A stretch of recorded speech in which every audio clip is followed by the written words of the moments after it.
talk to the Correct. young person about, what does it take, and talk to them about money.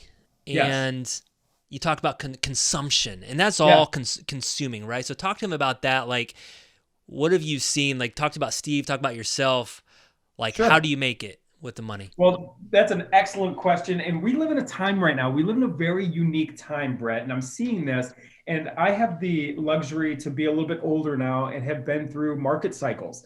So what happened after the coronavirus pandemic is the Federal Reserve and the U.S. government passed what is called the U.S. CARES Act, where they printed $3 trillion. And now we got another 1.9 coming, over $3 trillion. So what happened in the latest, in recent history is the money supply, the supply of what's called M2, the money supply has increased by over 25%.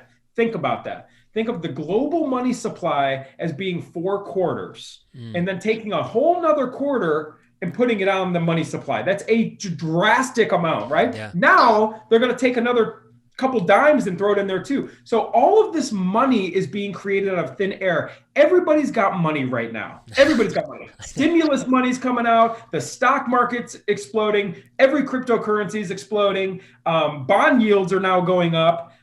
It's just money is everywhere. So to the young person who's just starting out in business, just know that a lot of this money is just, printed money. So where everybody's playing with house money. And when you're playing with house money, you're a little bit looser with your betting, right? So I compare right now in today's time to 2002. Do you remember in 2002 when the World Series of Poker was like the biggest thing? Oh, yes. I was in college and literally ESPN every day. Everybody was a poker player. Yes. And everybody was a poker player too. And everybody was like a professional poker player. Oh yeah, I'm good at. Everybody thought they were good at poker. Do you remember that? Oh yeah, we had my friends over. We'd all play poker, throw down, all in. Texas Hold'em. And before it blew up, nobody even knew what Texas Hold'em was. Yeah. Right? But everybody was getting involved in poker. So right now, everybody's getting involved with investing, whether it be cryptocurrency, whether it be real estate, whether it be stocks, because everybody's a genius. Everybody knows what they're doing. But at the end of the day, when it comes to the poker thing, there's the old dog. You can't teach an old dog new tricks, right? And all these new people come to the poker table, but eventually it's the same old dogs who end up taking everybody else's money, right? So right now, we live in a time where everybody's an expert. Everybody's making money and it feels good. It's a big party right now, but we are so riddled with debt as a society. It is a giant bubble. It's a giant financial bubble. So we can get into that conversation. Brett, right now, the amount of consumption debt has never been higher. The trade deficit for our great country has never been higher. America is not great again by any means whatsoever. Financially and fiscally, monetarily, we are getting destroyed by the rest of the world. Because what do? We print money as a country and then buy other people's stuff. We don't produce anything. We're not producing. Well, the only thing we produce is printed money. Yeah. And then our biggest export right now is shipping out these worthless US dollars for other people's hard work and production. So what I would say to young people is it feels good right now. It feels great. Everybody's making money. Look at the stock market all-time highs. Look at Bitcoin all-time highs.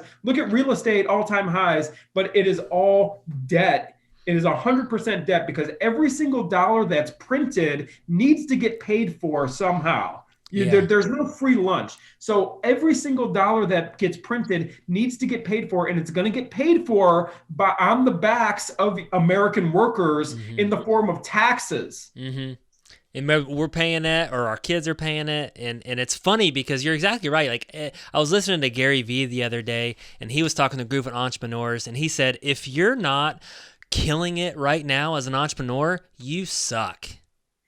Like, which is crazy because it's just everybody thinks that they're an expert right now because it's just really easy.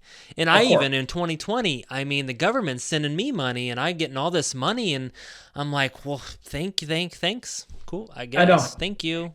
I don't. And that's why you're willing to bet a little looser when it's free money. What happened to the majority of people? Hey, I mean, think of all the Robin Hood traders, right? They get a stimulus check and they put it right into Tesla stock. Yeah. You know, they get a stimulus check and they buy Bitcoin, because when it's not money that you worked hard for, you're willing to gamble. Yeah. Right. Just gamble. So what I would caution young people about is, look, not just because the market keeps going up, it doesn't mean you know what you're doing. Mm-hmm. And I'm not even saying that I know what I'm doing. I'm actually being fiscally conservative. I made some money in this bull run that we had. I invested in the stock market and let it all go up, but I'm taking chips off the table. So don't be afraid to take profits off the table. Eventually the party ends. I'm not calling for a crash. I'm not calling for anything. In fact, I think we can go on a bull run, you know, for quite a while, as long as they're continuing to print money. I don't know how things are going to not continue to go up, but eventually you can only kick the can down the road for so long before you got to pay the bill. Yes, definitely. And I love it when you said, hey, the party will end. And I think some people think the party's never going to end. It's just going to keep going. But, you know, for me too, it's like, yeah, this is a lot of fun. We're having a great party. This is amazing. But I'm watching the clock and thinking, okay, this is going to be over. The party will end at some point. Nobody knows exactly when. And there's a great quote out there, and always remember this. Look, no one ever went broke taking a profit, taking some money off the table. Right now, here's an interesting statistic for you. There is more 401k millionaires than any time in history. There's more Bitcoin millionaires than any time in history, right? No one ever went broke making a profit. So don't be afraid to take some chips off the table at this poker. I like the poker analogy, right? Because you remember poker. I do. Everybody's a card player. Oh yeah, he's good. No one even knew what Texas Hold'em was until it got popular, and now everybody's a professional poker player, right? Do you remember that movie Rounders? I love Rounders. You know? Yeah, man, the Russian.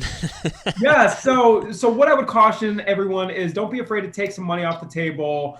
And, sitting on a little cash is not a bad thing. You don't have to stay invested in these overpriced stocks, overpriced speculation crypto. And I think the strongest asset class right now, the best trade on the street is, buying affordable real estate with good leverage meaning low interest, long-term debt. You don't want, these adjustable rate mortgages. There's a lot of 20-year mortgages out there right now. We are locking in as much low interest 30-year money as we possibly can, because look, this is the ultimate inflation hedge. Now, this is something we can talk about.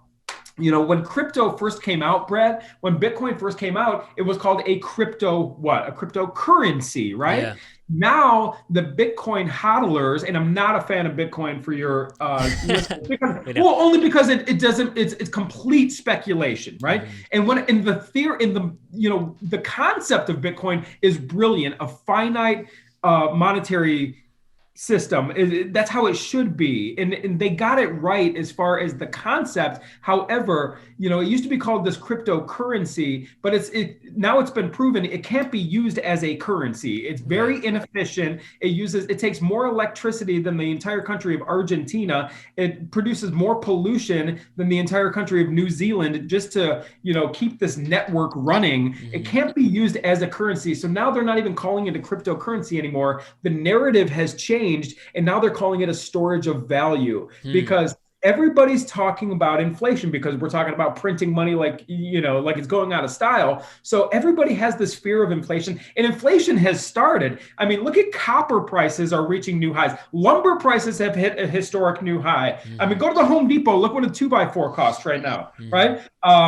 Beans in the teens, beans are going to be in the 20. So look at the commodities markets, and that's how you see prices are going up. So everybody knows, and people are just learning right now, inflation, they're just learning what it is right now. Inflation is a hidden tax, and it makes the prices go up on everything around us. And it's already happening. Look at the commodities market. But now they're talking about Bitcoin. It's like, this is a storage of value. This is a hedge against inflation. It is not a hedge against inflation, because there's no use to it. Mm-hmm. So you got to own something, and inflation is peeking its head out. Look at the stock market. That's inflation. Look at real estate prices. That's inflation, right? But when you own real estate and you could use other people's money, like the bank's money, to control assets that produce a positive cash flow, as inflation happens, the value of the dollar goes down. So when you can lock in a fixed rate, mortgage, like 30-year mortgage, the dollars that you're using to pay for this cash flowing asset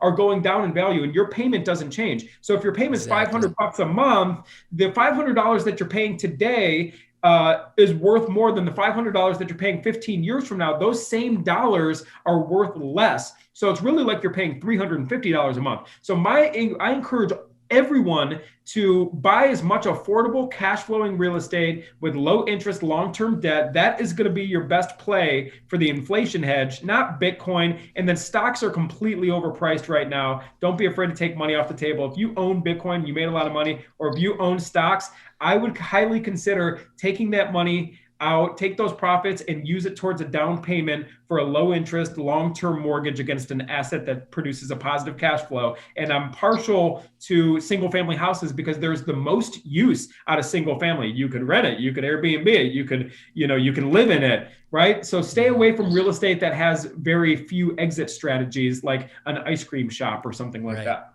No, I love it. And I think that if you don't take the chips off the table, literally I used to be a big gambler, blackjack tables, right? And that was the same thing. And if you just keep putting it out there, eventually you will lose. Right?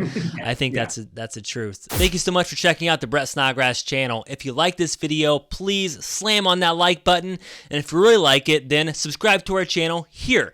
And remember to leave us a comment below, and I'm going to try my hardest to reply to all the comments. Thank you guys so much. This is why I do what I do. Every single week, I come out with content that focuses on success, freedom, and living out your purpose. Thank you guys so much. See you next time.